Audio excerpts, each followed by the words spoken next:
Halo teman-teman, saya Egy Marsalinus Ginting.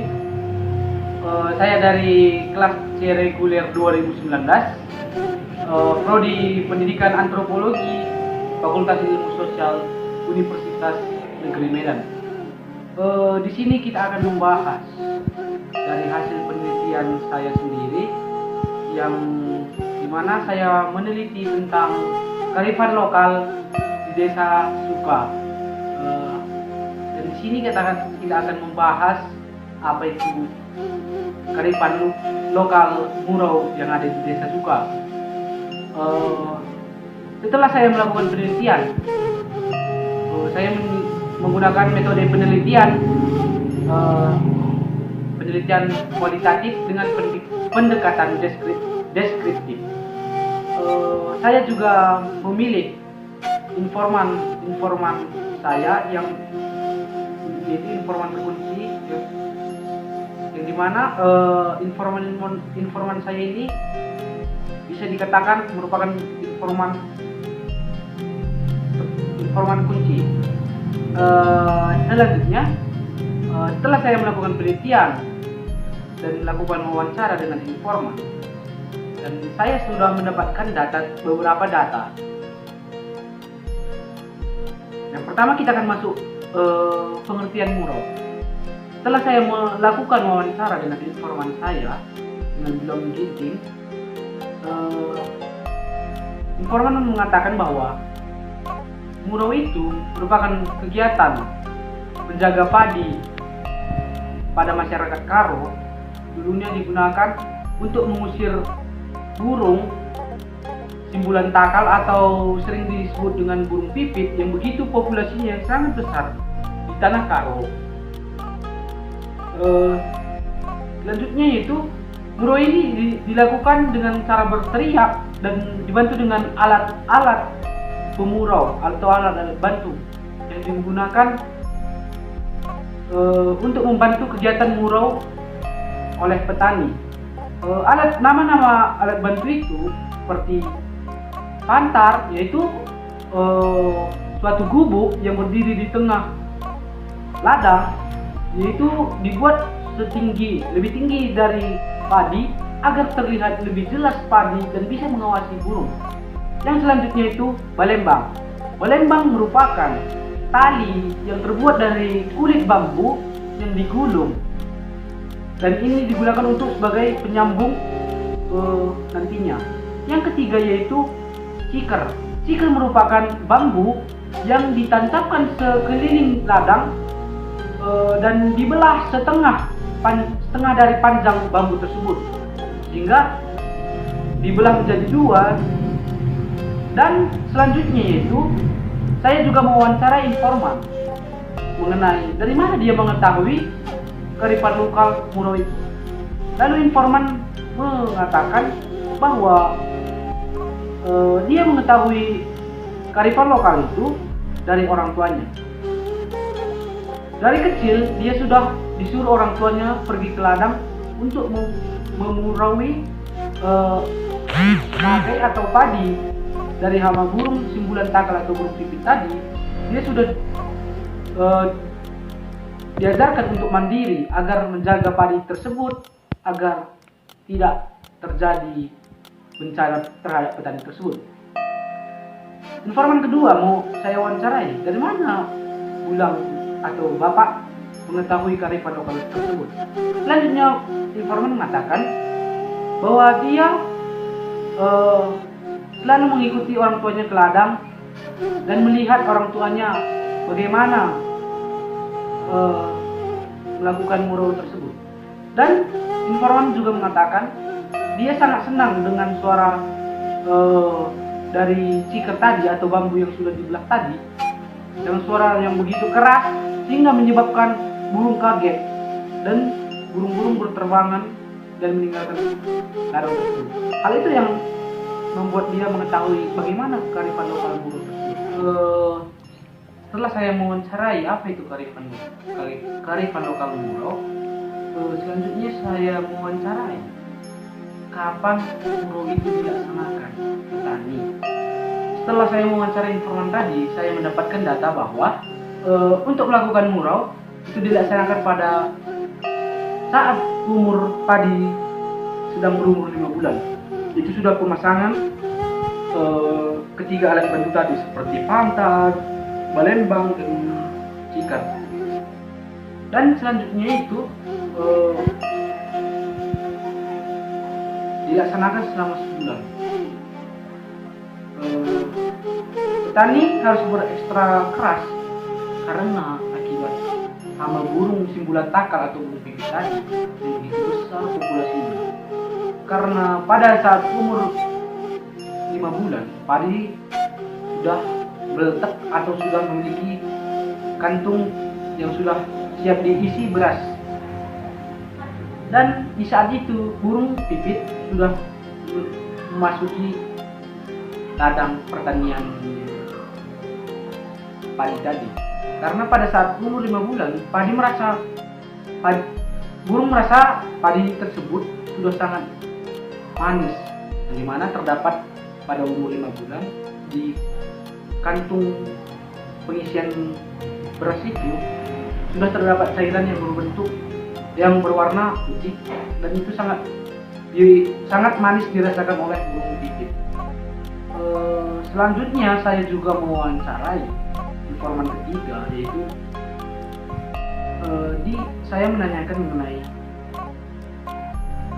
perubahan murau zaman dulu dengan murau zaman sekarang. Setelah saya mewawancarai Ibu Guru Tarigan, saya mendapat data. Murau pada zaman dahulu menggunakan alat bantu dari sepenuhnya bambu. Ini hal yang menarik pada murau pada zaman dahulu. Semua alat bantu itu terbuat dari bambu, mulai dari tali, gubuk, dan untuk menyebabkan suara tadi, untuk menghasilkan suara tadi, semua terbuat dari bambu. Itu adalah suatu keunikan kearifan lokal murau pada zaman dahulu. Sedangkan murau zaman sekarang, menurut informasi saya Ibu Guru Tarigan, bahwa murau zaman sekarang sudah tidak lagi teriak-teriak seperti zaman dahulu, dan yang begitu repot mengumpulkan bambu, membuatnya. Dan selanjutnya itu perubahan itu penggunaan plastik dan kaleng pada saat murau sekarang, zaman sekarang, yang dulunya harus ditarik-tarik menggunakan balembang tadi atau tali agar menghasilkan suara. Sedangkan pada zaman sekarang, pada murau sekarang, hanya mengharapkan angin untuk meniupkan kaleng-kaleng atau plastik yang ditadapkan menggunakan bambu tadi. Jadi itu adalah perubahan yang mencolok murau zaman dahulu dan murau zaman sekarang. Jadi pada zaman dahulu murau itu dilakukan dengan ikut berpartisipasi. Petani itulah yang melakukan murau itu sendiri, yaitu dengan teriak-teriak yang disebut sering petani itu untuk mengusir burung, itu yang disebut dengan ada beberapa kata-kata yang disebut, yaitu wayahe wayahe. Itu artinya mengusir burung, sehingga ditarik-tarik lagi balembang tadi, tali yang terbuat dari kulit bambu tadi, dan menghasilkan suara kejutan, sehingga menyebabkan ketakutan atau keterkejutan burung pipit tadi. Saya juga menanyakan pada informan Ibu Guru Tarigan, lebih efektif mana menurut Ibu murau zaman dulu dan murau zaman sekarang? Menurut informan yang saya wawancarai, kalau menurut Ibu Tarigan ini sendiri, yang lebih efektif menurutnya yaitu murau zaman dahulu. Karena di mana murau zaman dulu yaitu kita teriak-teriak, kita menarik-narik balembang atau tali dan menghasilkan suara yang keras, dan itu membuat takut burung pipit itu. Itu memang murau zaman dahulu bisa sampai sore dilakukan. Dan menurut Ibu Guru Tarigan, murau zaman sekarang hanya bergantung pada tiupan angin. Agar jika angin itu keras, maka suara dari kaleng susu atau plastik tadi itu akan deras.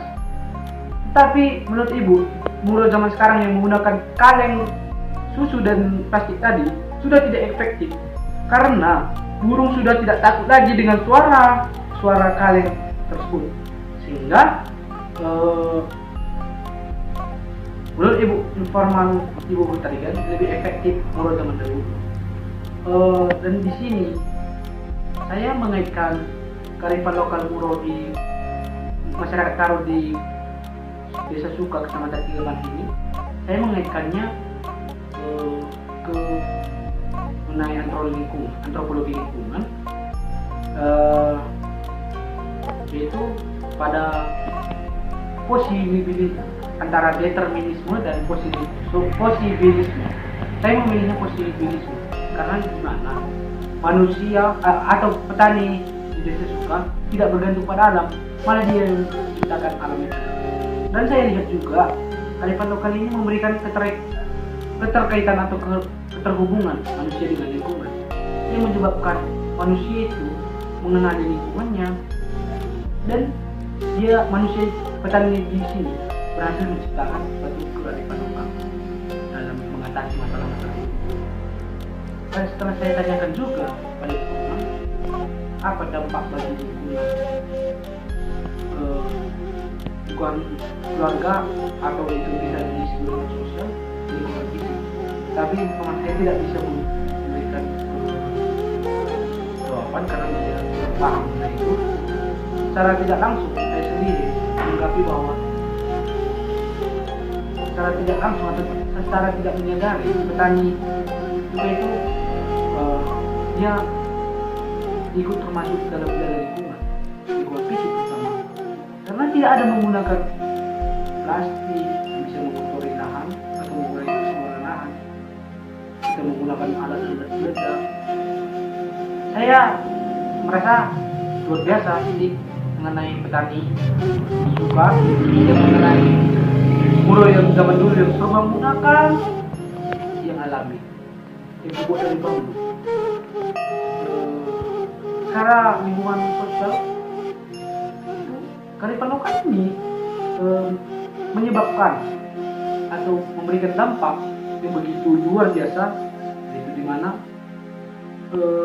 kedekatan anak dengan orang tua zaman dahulu menyebabkan semakin rapat atau semakin intim, sehingga kearifan lokal ini memberikan rasa kekeluargaan yang besar dalam ikut ke ladang. Partisipasi anak untuk orang tua itu sangat besar. Dan selanjutnya itu saya juga merasa miris dengan, bukan miris sih, tapi lebih gimana begitu, karena akibat perkembangan zaman terdapat perubahan pada kearifan lokal ini, yaitu yang dulunya menjaga lingkungan fisik dan lingkungan sosial, malah sebaliknya, malah menyebabkan pencemaran. Hasil alat bantu yang digunakan untuk muro itu menyebabkan tumpukan sampah di ladang. Dan muro zaman sekarang tidak lagi menghasilkan kekeluargaan, karena hanya mengharapkan tiupan angin untuk menyuarakan kaleng susu tadi di plastik tadi. Jadi itu saja dari saya, Igi Marsada Yuslinting. Saya ucapkan kepada dosen pengampu antropologi lingkungan. Terima kasih.